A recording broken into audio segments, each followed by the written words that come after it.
ओम शांति। हमें संपूर्ण बनकर कर्मातीत होकर और खजानों से भरपूर होकर घर वापस जाना है। कर्मातीत होने के लिए हमें सभी विकर्मों को नष्ट करना है।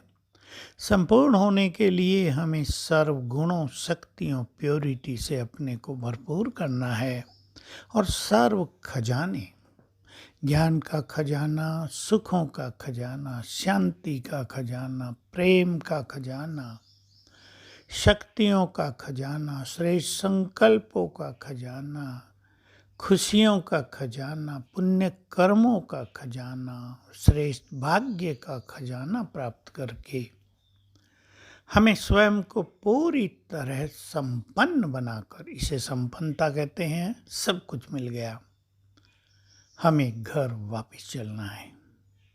जब हम ऐसी कमाई करके घर वापस जाएंगे तो निश्चित रूप से भगवान भी हमें देखकर बहुत प्रसन्न होगा, बाहें फैलाकर हमारा स्वागत करेगा ना। कोई बच्चा घर बाहर से बहुत कुछ कमा के आया हो, माँ बाप कितने खुश होते हैं, स्वागत करते हैं, अप्रिशिएट करते हैं, चारों ओर गुणगान करते हैं।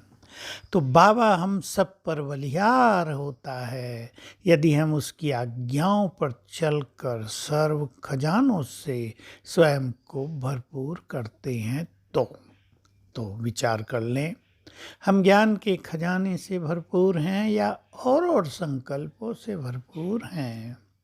ज्ञान का चिंतन हमारी बुद्धि को श्रेष्ठ बनाता है, पवित्रता के खजाने को बढ़ाता है, हमारी बुद्धि को दिव्य बनाता है। तो ज्ञान का चिंतन, ज्ञान का श्रवण, ईश्वरीय महावाक्यों का रस, ये सब प्राप्त करके हम स्वयं को इस खजाने से भरपूर करें। हम जानते हैं ज्ञान बहुत बड़ा अविनाशी खजाना है, ज्ञान रतन है। और भगवान के महावाक्यों के अनुसार जो आत्माएं ज्ञान रत्नों से भरपूर बनेगी वो जन्म जन्म स्थूल धन से भी भरपूर रहेंगी। तो बहुत सुंदर खजाना स्वयं भगवान ने हमें दिया है, जो और सभी खजानों का आधार है। और ये खजाना हम बांटते हैं और हमें पता है कि बांटने से ये खजाना बहुत बढ़ता है, सूक्ष्मता आती है, बुद्धि भरपूर होती है, बहुत आनंद और खुशी की अनुभूति होती है। तो इस खजाने पर सभी ध्यान दें। केवल सुन लिया और सुना दिया थोड़ा बहुत, इतने से काम नहीं चलेगा। उसके मनन में रहकर अपनी बुद्धि को रिफाइन और डिवाइन करें। शक्तियों का खजाना हम योग बल से प्राप्त करें।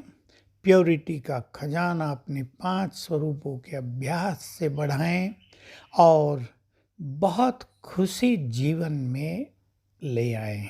खुशी बहुत बड़ा खजाना है।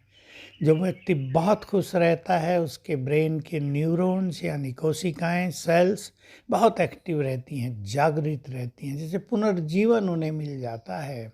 इसलिए कहा गया खुशी जैसी खुराक नहीं, और भगवान ने तो कहा खुशी बहुत बड़ा खजाना है।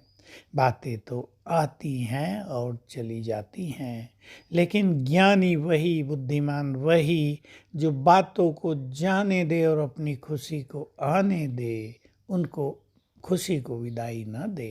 चैलेंजिंग बात है, लेकिन करना अवश्य है और हम ही करेंगे।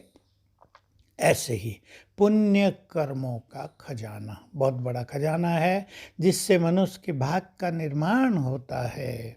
इस खजाने को हम बढ़ाते चलें। कईयों का ये पुण्य का खजाना बढ़ नहीं रहा है। हमें पूरी जानकारी होनी चाहिए। अगर हमारे द्वारा दूसरों को कष्ट पहुंचता है, अगर हमारे बोल दूसरों की शांति और खुशी को नष्ट कर देते हैं, अगर हमारे बोल दूसरों को हर्ट करते हैं, डिस्टर्ब करते हैं, उन्हें डिप्रेशन में ले आते हैं, संबंधों में कड़वाहट घोल देते हैं, विच्छेद कर देते हैं, तो हम बिना मतलब भी पाप का खाता बढ़ा रहे हैं। आप कहेंगे हम तो किसी का मर्डर नहीं करते, हम तो किसी को तंग नहीं करते, लेकिन ये पाप बहुत बुरे हैं जिससे दूसरे लोग तंग होते हैं। हम करते नहीं हैं पर होते हैं लोग तंग। तो हम अपने पुण्यों का खाता बढ़ाएं और सर्व खजानों से भरपूर होकर इस संसार को विदाई देते हुए नवयुग में प्रवेश करेंगे। ओम शांति।